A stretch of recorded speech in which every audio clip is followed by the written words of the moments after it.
Hello friends, welcome back to जुबलेट्स YouTube channel. आज की इस क्लास के अंदर हम 17th से लेकर के 23 ऑफ जून 2023 तक का जो वीकली करंट अफेयर है उसको आज हम डिस्कस करेंगे, जिसके अंदर हम आपका 50 MCQs को आज हम इस क्लास के अंदर डिस्कस करने वाले हैं, जिसके अंदर आपको अपॉइंटमेंट्स देखने को मिलेंगी, जितनी भी आपकी अपॉइंटमेंट्स हुई हैं, और जैसे बुक्स हैं, बुक्स एंड ऑथर्स हैं, वो आपको देखने को मिलेंगे। स्पोर्ट्स न्यूज़ आपको देखने को मिलेंगी जितनी भी इस हफ्ते के अंदर हुई हैं, और इसके अलावा जितनी भी जो करंट अफेयर है, जो स्टैटिक करंट अफेयर है, वो भी आपको देखने को मिलेगी। और उसके साथ साथ में प्लस आपको इससे रिलेटेड जो स्टैटिक जीके होगी, स्टैटिक जीके, वो भी आपको इस क्लास के अंदर देखने को मिलेंगी। तो मेरा कहने का मतलब ये है कि आपको इस वीक से रिलेटेड जितना भी करंट अफेयर का जो डाटा है वो आपको प्रोवाइड करवाया जाएगा। शुरू करते हैं अपने पहले क्वेश्चन के साथ। भारतीय विशिष्ट पहचान प्राधिकरण यानी कि unique identification authority of India के नए CEO कौन बने हैं? तो कौन बने हैं? ये बने हैं अमित अग्रवाल। अमित अग्रवाल को बनाया गया है, UIDAI का जो नया CEO है वो बनाया गया है, और 2009 के अंदर unique identification authority of India को लॉन्च किया गया था, और उसके नए जो नए CEO बने हैं वो कौन है? अमित अग्रवाल। शक्ति योजना किस राज्य ने लॉन्च की है? तो शक्ति योजना की जो लॉन्चिंग है वो की है कर्नाटक राज्य ने, और यहाँ के CM कौन है? सिद्धारमैया जी यहाँ के चीफ मिनिस्टर हैं, और इन्होंने ये घोषणा की है कि जो कर्नाटक की जो लाभार्थी महिलाएं हैं वो बसों में फ्री सवारी का लाभ उठा पाएंगी कर्नाटक के अंदर। भारत मालदीव का संयुक्त सैन्य अभ्यास एक्वेरिन कहाँ आयोजित किया गया है? तो उत्तराखंड राज्य के अंदर भारत और मालदीव के बीच, यानी भारत का जो इंडियन आर्मी और मालदीव नेशनल डिफेंस फोर्स के बीच में ये जो 12वां एडिशन है इस एक्सरसाइज का, 12th एडिशन, इसका आयोजन किया गया है, जो कि उत्तराखंड के चोपटिया के अंदर इसका आयोजन किया गया है मिलिट्री एक्सरसाइज का। कौन सा देश यूनेस्को में फिर से शामिल हो गया है? तो यूनेस्को के अंदर जो अमेरिका है वो फिर से शामिल हो गया है। वर्ष 2017 के अंदर इसने यूनेस्को से बाहर हो गया था ये, बट इसने अभी चाइना की थोड़ी सी ज़्यादा चहलकदमी देखने के कारण इसने अपने आप को मतलब यूनेस्को के अंदर फिर से दोबारा से शामिल कर लिया है। और अगर आपसे यूनेस्को के बारे में पूछा जाए तो यूनेस्को का जो फुल फॉर्म होता है वो होता है United Nations Educational, Scientific and Cultural Organization, और इसका जो हेडक्वार्टर है, हेडक्वार्टर की बात करें तो इसका हेडक्वार्टर है पेरिस के अंदर, पेरिस फ्रांस के अंदर इसका हेडक्वार्टर है। और हेड कौन है? एड्रे अजोले। एड्रे अजोले यहाँ के इसके कौन है? हेड हैं। तो और इसका अगर फॉर्मेशन पूछ ले, इसका फॉर्मेशन हुआ था 1945 के अंदर इसका फॉर्मेशन हुआ था। तो ये चीज़ थी यूनेस्को की, और यूनेस्को के अंदर दोबारा से शामिल हो गया है अमेरिका।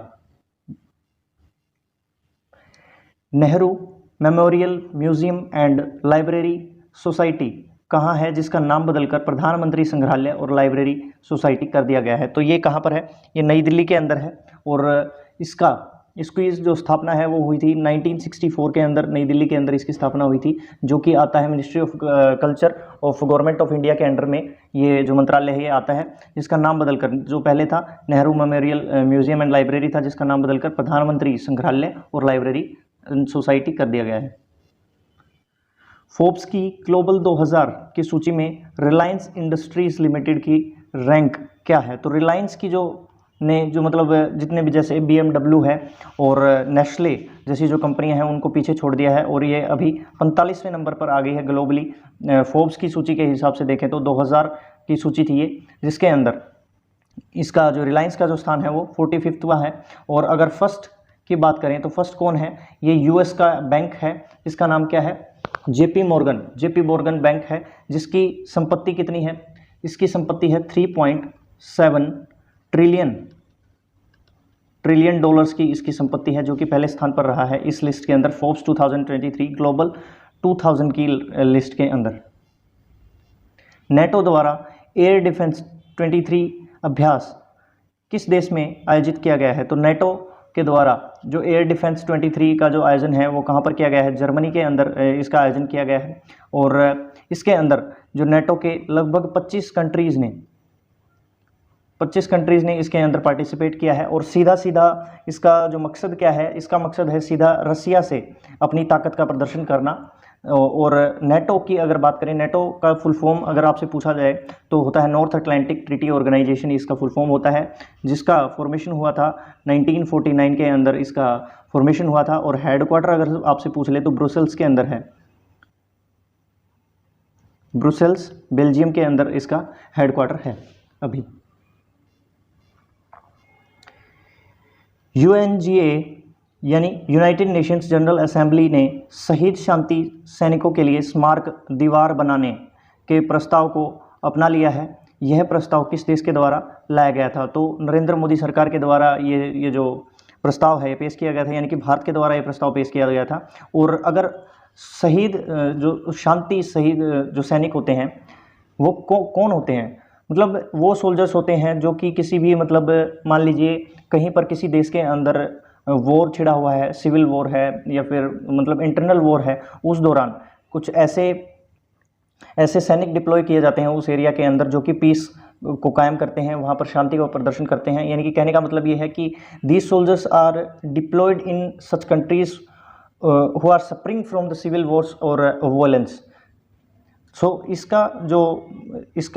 किसके द्वारा किया गया था? ये जो प्रस्ताव था ये किसके द्वारा किया गया था? तो ये भारत के द्वारा इस प्रस्ताव को ये घोषित किया गया था। किस राज्य के इसाद आम को जीआई टैग मिला है? तो किस राज्य का है ये इसाद आम? तो कर्नाटक राज्य का इसाद आम है, जो कि बहुत ही फेमस है कर्नाटक के अंदर, तो इसको जीआई टैग प्रदान किया गया है। वरिष्ठ नागरिकों के लिए सेक्रेड पोर्टल किसने लॉन्च किया है? तो सामाजिक न्याय एवं अधिकारिता मंत्रालय के द्वारा इसको लॉन्च किया गया है सेक्रेड को। और अगर आपसे सेक्रेड की फुल फॉर्म पूछ ले तो इसकी फुल फॉर्म होती है senior able citizens for re appointment, यानी senior able citizens for re appointment. इस पोर्टल का जो मकसद क्या है कि वरिष्ठ नागरिकों को कुछ पदों के लिए मतलब निजी उद्यमों जो प्राइवेट जो कंपनियां होती हैं में जुड़ने के लिए एक मंच प्रदान करना है, ताकि वो अपना जो व्यय है वो खर्च जो है वो निकाल सकें। और अगर आपसे पूछ ले कि सामाजिक न्याय एवं अधिकारिता मंत्री अभी फिलहाल में कौन है, तो डॉक्टर वीरेंद्र कुमार हैं सामाजिक न्याय एवं अधिकारिता मंत्रालय के मंत्री। किस राज्य में राजा उत्सव का आयोजन किया गया है? तो किस राज्य के अंदर किया गया है? तो ओडिशा के अंदर राजा उत्सव का जो आयोजन है वो किया गया है। और ये किया गया है किस लिए? ये जो धरती माता का सम्मान करने के लिए और नारीत्व का जश्न मनाने के लिए 14 से लेकर के 16 जून तक इसका जो आयोजन है वो किया गया है। और आमतौर पर इस त्यौहार के टाइम पे किसी भी तरीके की कल्टीवेशन या फिर हार्वेस्टिंग वगैरह नहीं की जाती है, धरती के साथ किसी भी प्रकार की छेड़छाड़ नहीं की जाती खेतों में। तो उस टाइम पे इस उत्सव का यानी उस फेस्टिवल का आयोजन किया जाता है। किस राज्य की 5 इमारतों और संरचनाओं को अंतर्राष्ट्रीय ग्रीन एप्पल पुरस्कार के लिए चुना गया है? तो ये है 5 इमारतें कहाँ की हैं? तेलंगाना की हैं, जिसके अंदर एक है doctor Bhimrao Ambedkar Telangana state secretariat है, और वदागिरी गुट्टा टेम्पल है, और दुर्गम चिरुवु केबल ब्रिज है, और Telangana police integrated command control centre है, और मोजमजाही मार्केट। तो ये 5 जो बिल्डिंग हैं इनको ये अंतर्राष्ट्रीय ग्रीन एप्पल पुरस्कार के लिए से सम्मानित किया गया है। इंटरनेशनल एयर ट्रांसपोर्ट एसोसिएशन के अध्यक्ष कौन बने हैं? तो पीटर एल्बर्स जो हैं IADA यानी इंटरनेशनल एयर ट्रांसपोर्ट एसोसिएशन के अध्यक्ष बने हैं। और पीटर एल्बर्स हैं कौन? ये इंडिगो के CEO हैं जिनको इंटरनेशनल एयर ट्रांसपोर्ट एसोसिएशन का अध्यक्ष बनाया गया है। संयुक्त राष्ट्र ने किस देश को दी जाने वाली खाद्य सहायता पर रोक लगा दी है? तो कहाँ पर? इथियोपिया पे जो रोक लगा दी गई है, जो संयुक्त राष्ट्र की तरफ से जो खाद्य पदार्थ जो जाते थे इथियोपिया के अंदर अस्थायी रूप से जो जाता था, तो उसके ऊपर रोक लगा दी है। और इनका मानना है कि यहाँ पर जो ज़रूरतमंद हैं उन तक तो ये खाना यानी ये खाद्य पदार्थ जो है ये पहुँच ही नहीं रहा है यहाँ, यानी कि इस जो खाद्य पदार्थ की जो पहुँच है वो ज़रूरतमंद तक नहीं है, इसलिए इसने इन पर रोक लगा दी है संयुक्त राष्ट्र ने। भारतीय मूल की किस वैज्ञानिक को डच वैज्ञानिकों में सर्वोच्च सम्मान स्पिनोजा पुरस्कार से सम्मानित किया गया है? तो जो स्पिनोजा पुरस्कार है ये किसको मिला है? ये मिला है जोयता गुप्ता कौन है? ये मतलब एक साइंटिस्ट हैं जो नीदरलैंड के अंदर शोध कर रही हैं, और ये जो पुरस्कार है ये भी उन्हीं साइंटिस्ट्स को दिया जाता है, यानी शोधकर्ताओं को दिया जाता है जो कि नीदरलैंड के अंदर एक इंटरनेशनल मानकों के अनुसार दुनिया भर में सबसे अच्छे जो रिसर्च करते हैं उनको ही ये पुरस्कार दिया जाता है। कच्चे इस्पात में विश्व का दूसरा सबसे बड़ा उत्पादक कौन बन गया है? तो अभी हाल ही में केंद्रीय इस्पात और नागरिक उड्डयन मंत्री जो हैं ज्योतिरादित्य सिंधिया ने के अनुसार जो भारत जो है ये कच्चे इस्पात के मामले में चौथे स्थान से यानी 4th नंबर से लेकर से 2nd नंबर पर आ गया है, यानी कि भारत। इसका आंसर क्या हो जाएगा? भारत। यानी कच्चे इस्पात के मामले में दूसरे स्थान पर आ गया है भारत।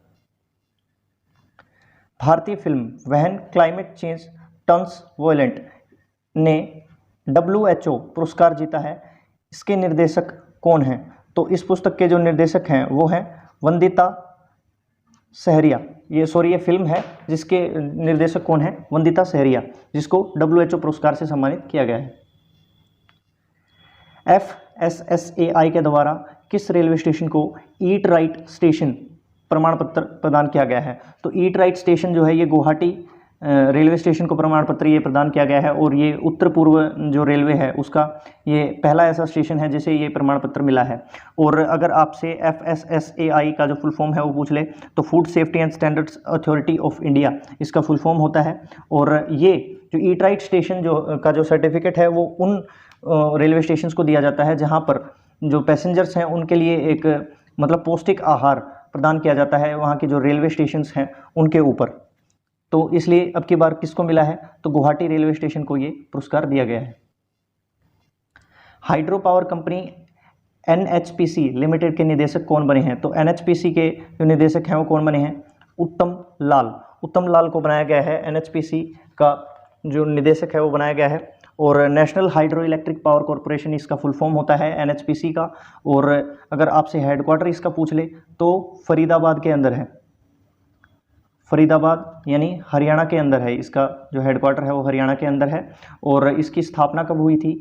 1975 के अंदर इसकी स्थापना हुई थी NHPC की। सिल्वियो बर्लुस्कोनी किस देश के पूर्व प्रधानमंत्री थे जिनका हाल ही में निधन हो गया है? तो ये इटली के प्रधानमंत्री थे, और इन्होंने 1994 से लेकर के 2011 तक इन्होंने एज ए प्राइम मिनिस्टर सर्व किया है इटली में। और इनकी 86 ईयर्स की उम्र में इनका जो निधन हो गया है। और अगर आपसे अभी प्राइम मिनिस्टर पूछ ले, अभी जो प्रेजेंट में जो इटली के प्राइम मिनिस्टर हैं वो कौन है? तो उनका नाम है जॉर्जिया मेलोनी। जॉर्जिया मेलोनी यहाँ के प्राइम मिनिस्टर हैं। ICC player of the month 2023 पुरुष के लिए किसे चुना गया है? तो ICC player of the month मई के लिए किसे चुना गया है? तो हैरी टेक्टर को चुना गया है, जो कि आयरलैंड के खिलाड़ी हैं। और इनके साथ साथ ही थाईलैंड की एक खिलाड़ी हैं जिनका नाम है थिपोच पुथेवोंग इनका नाम है, जो कि थाईलैंड की एक प्लेयर हैं। इनको विमेन कैटेगरी के अंदर प्लेयर ऑफ द मंथ मई 2023 के लिए एक पुरस्कार मिला है। किस राज्य ने पद्म पुरस्कार विजेताओं को 10,000 रुपये की मासिक पेंशन देने की घोषणा की है? तो हरियाणा सरकार ने ये घोषणा की है कि हम जो पद्मश्री हो, पद्म विभूषण हो या पद्म भूषण हो, अगर इनमें से कोई भी पुरस्कार अगर कोई व्यक्ति अगर हरियाणा का कोई भी व्यक्ति जीतता है, प्राप्त करता है, तो उसको 10,000 रुपये प्रति माह का जो मासिक पेंशन है वो प्रदान की जाएगी। अमेरिका का इकबाल मसीह पुरस्कार किसने जीता है? तो जो ललिता नटराजन कौन है? ये एक बाल अधिकार अधिवक्ता हैं जिन्होंने इस पुरस्कार को जीता है। और ये जो अमेरिका श्रम विभाग के द्वारा ये जो पुरस्कार है दिया गया है इनको, तो इसका आंसर क्या हो जाएगा? ललिता नटराजन। महिला 20 शिखर सम्मेलन कहाँ आयोजित किया गया है? तो G20 के तर्ज के ऊपर महिला 20 शिखर सम्मेलन का जो आयोजन है वो तमिलनाडु के महाबलीपुरम के अंदर इसका आयोजन किया गया है। और इसकी थीम क्या है? महिला नेतृत्व, विकास, परिवर्तन, उन्नति करना और आगे बढ़ना। अब की बार जो महिला 20 शिखर सम्मेलन की ये थीम है। इंडियन ऑयल कॉरपोरेशन ने किस राज्य में विमानन ईंधन संयंत्र स्थापित करने के लिए लेंजाजेट के साथ साझेदारी की है? तो इंडियन ऑयल कॉरपोरेशन ने लेंजाजेट के साथ में साझेदारी की है विमानन ईंधन संयंत्र के लिए। और ये कहाँ पर की है? कहाँ के लिए की है, तो हरियाणा राज्य के अंदर ये स्थापित किया जाएगा। और इसके लिए इन्होंने एक साझेदारी की है इंडियन ऑयल और लेंजाजेट ने, ताकि विमानन ईंधन जो संयंत्र है वो स्थापित किया जा सके हरियाणा के अंदर। एशिया कप 2023 क्रिकेट प्रतियोगिता का आयोजन किस देश में किया जाएगा, तो पाकिस्तान के अंदर और श्रीलंका के अंदर, यानी दोनों के अंदर इसका आयोजन किया जाएगा एशिया कप का, जिसके अंदर 6 टीमें होंगी। जिस तरह जैसे पाकिस्तान, भारत और नेपाल और अफगानिस्तान, बांग्लादेश और श्रीलंका, ये 6 टीमें इसमें पार्टिसिपेट करेंगी। और ये 31 अगस्त से लेकर के और 17 सितंबर तक इसका आयोजन किया जाएगा। मोस्टली इसके जो मैचेस होंगे वो पाकिस्तान के अंदर होंगे और 5 से 6 मैचेस होंगे श्रीलंका के अंदर। एप्सन इंडिया ने किसे अपना ब्रांड एम्बेसडर बनाया है, तो एप्सन इंडिया क्या है, ये एक प्रिंटर कंपनी है जो कि प्रिंटर बनाती है, और इसकी जो ब्रांड एम्बेसडर हैं वो बनी है रश्मिका मंदना एक एक्ट्रेस हैं जिसको बनाया गया है एप्सन इंडिया का नया ब्रांड एम्बेसडर।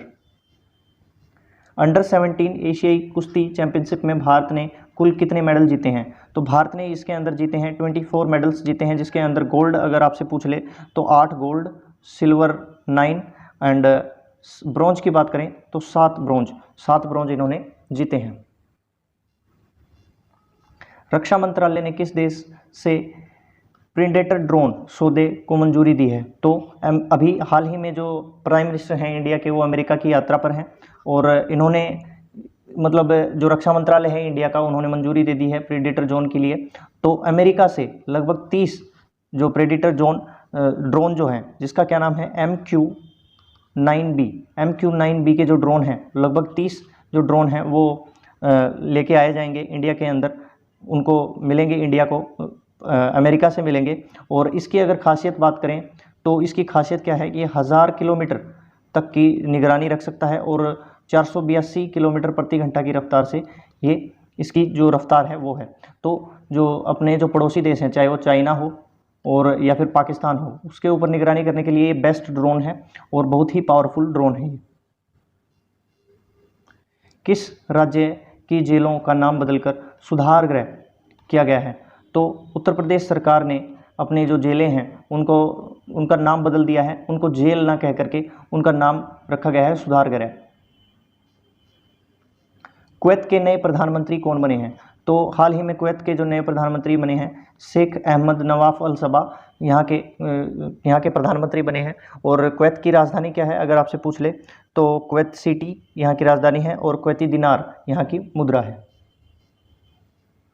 भारत के किस राज्य में उड़ने वाली छिपकली की एक नई प्रजाति खोजी गई है, तो मिज़ोरम के अंदर इसकी एक जो नई प्रजाति है वो खोजी गई है और इसका नाम भी है, जैसे इसका नाम क्या रखा गया है, मिज़ोरम पैरासूट गैको, मिज़ोरम पैरासूट गैको या फिर गैको मिज़ोरमिसिस इसका नाम रखा गया है। हाल ही में किस देश की पुरुष सीनियर फुटबॉल टीम ने इंटरकॉन्टिनेंटल कप 2023 जीता है, तो किसने जीता है, भारत ने इस कप को जीता है और हराया है किसको, लेबनान को हराया है, 2-0 से इनको हराया है। और इसके अंदर सुनील छेत्री और ललिया जुआला ने एक गोल किया है और बहुत ही रोमांचक मैच था ये, जिसके अंदर भारत ने जीत हासिल की है। रिसर्च एंड एनालिसिस विंग यानी रो, रिसर्च एंड एनालिसिस विंग का जो प्रमुख किसे चुना गया है, तो रवि सिन्हा जी को चुना गया है और ये 1988 छत्तीसगढ़ काडर के ये IPS ऑफिसर हैं जिनको प्रमुख चुना गया है, कहाँ का, रो का यानी रिसर्च एंड एनालिसिस विंग का। अंतर्राष्ट्रीय योग दिवस हाल ही में कब मनाया गया है, तो हाल ही में अंतर्राष्ट्रीय योग दिवस जो है ये 21 जून को बनाया गया है और इसकी शुरुआत हुई थी 2014 के अंदर इसकी शुरुआत हुई थी। तो ये बहुत ही इम्पोर्टेंट दिन रहा है और इसकी थीम क्या रही है, अब की बार वसुधैव कुटुंबकम इसकी थीम रही है। 100 साल पूरे होने पर गोरखपुर गीता प्रेस को किस पुरस्कार से सम्मानित किया गया है, तो प्रधानमंत्री जो नरेंद्र मोदी हैं उनके द्वारा इनको बधाई दी गई है। इन्होंने गांधी शांति पुरस्कार मिला है 100 साल पूरे हो गए हैं गोरखपुर गीता प्रेस के, और इन्हें कौन सा पुरस्कार मिला है? गांधी शांति पुरस्कार से इसको सम्मानित किया गया है। गृह मंत्री अमित शाह ने किस क्षेत्र को मजबूत करने के लिए 8,000 करोड़ की योजना का अनावरण किया है? तो आपदा प्रबंधन के लिए, जैसे भूकंप है, बाढ़ है, उससे पीड़ित जितने भी जो क्षेत्र है उसके रखरखाव के लिए, उसके बचाव के लिए और उससे मतलब प्रिपेयर्ड रहने के लिए, उसके लिए इन्होंने 8,000 करोड़ रुपए का जो आवंटन है वो किया है। किस देश ने दुनिया की सबसे शक्तिशाली हाइपरसोनिक विंड टनल का निर्माण किया है? तो किसने किया है? चाइना ने इसका निर्माण किया है, जिसका नाम क्या है? JF-22 करके इसका नाम है। और अगर इसकी डायमीटर की बात करें, डायमीटर कितना है इसका? जो डायमीटर है वो 4 मीटर्स का इसका डायमीटर है, और ये 10 किलोमीटर प्रति सेकंड यानी 10 किलोमीटर प्रति सेकंड की high air flow speed generate कर सकती है। ये इसकी इतनी पावर है। Rebels against the Raj, western fighters for India's freedom पुस्तक के लेखक कौन है, जिसको एलिजाबेथ लॉन्गफोर्ड पुरस्कार मिला है? ये हमने पिछली क्लास के अंदर भी करी थी और अभी भी मैं करवा रहा हूँ। और इसके जो लेखक हैं वो कौन हैं? ये हैं रामचंद्र गुहा इसके लेखक हैं। तो बहुत ही ज़्यादा इम्पोर्टेंट पुस्तक है, ये आपको याद होनी चाहिए, जिसको एलिजाबेथ लॉन्गफोर्ड पुरस्कार भी प्राप्त हुआ है। फ्रेंच ओपन टेनिस टूर्नामेंट 2023 का जो महिला एकल का खिताब है वो किसने जीता है? तो किसने जीता है इसको जीता है एगा स्वितेक ने जीता है, जो कि पोलैंड की खिलाड़ी हैं, और ये वर्ल्ड की भी नंबर 1 खिलाड़ी हैं, जिन्होंने चेक गणराज्य की कैरोलिना मुचोवा को हराया है। तो आई होप कि ये जो क्लास है वो आपको अच्छी लगी होगी। इसके साथ साथ हम आपको मैथमेटिक्स की जो क्लासेस हैं, अर्थमेटिक अभी चल रहा है तो उसकी क्लासेस भी आपको प्रोवाइड करवाई जाती हैं। स्टैटिक जीके भी आपको साथ साथ में करवाई जाती है। जॉब से रिलेटेड जो इन्फॉर्मेशंस हैं वो भी आपको टाइम पर दी जाती है।